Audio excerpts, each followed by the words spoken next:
Hello and welcome to the Telegraph Studios. I'm Rachel Downey and today we're going to discuss how auto-enrolment is going to affect companies. I'm going to be joined by Vanda Cox from Broadstone.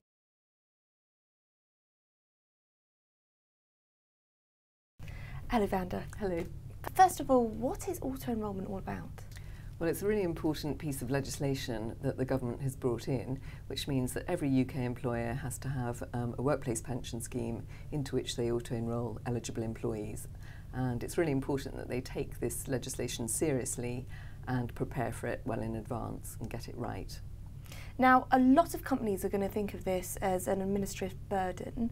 What are the most common pitfalls that companies should be aware of?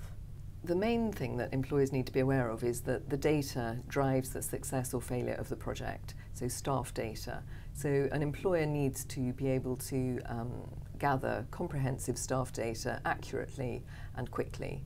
And if the company can do that, it will make the auto-enrolment project much easier. You mentioned staff data. Yes. Data about what?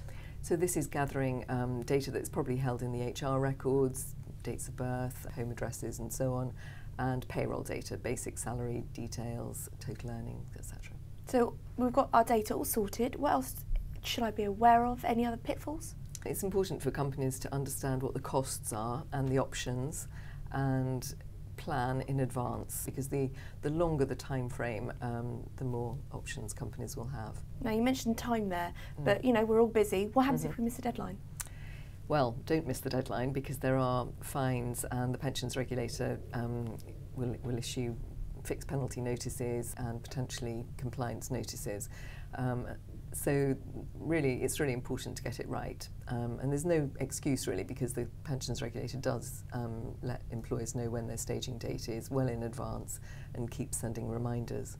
But if companies do miss the deadline, they really need to engage very quickly with an advisor who will handhold them through the process very quickly and negotiate with the regulator and agree a time frame by which the company will be compliant.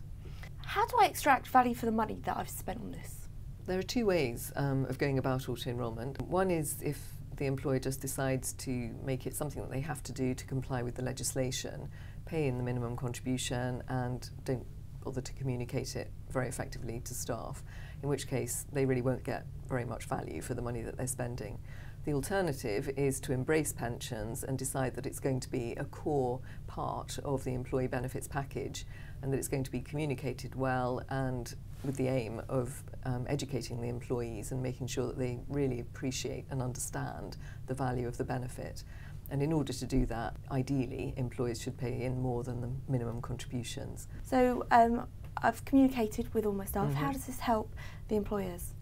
Well, a good pension can help an employer to recruit high calibre staff. It helps reduce staff turnover if it's properly communicated and staff are engaged, and potentially motivate staff as well if they feel that they're cared for by their employer, particularly where staff turnover is low and employees do stay for the longer term.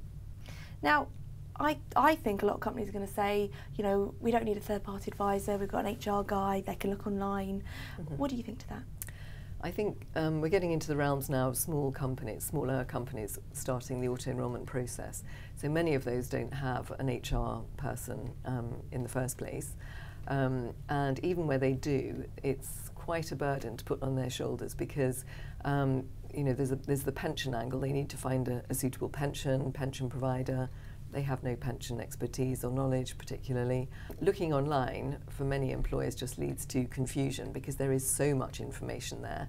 But I think probably the most important thing is that someone coming at it with just the facts wouldn't necessarily understand the process and the order of the process and the need to make the decisions in a particular order in order to make it an effective, simple journey. The worst thing is making the decisions in the wrong order, starting down one particular track and then having to unravel that later. Now, you mentioned the amount of questions that are online, how ever-changing, ever-evolving it is.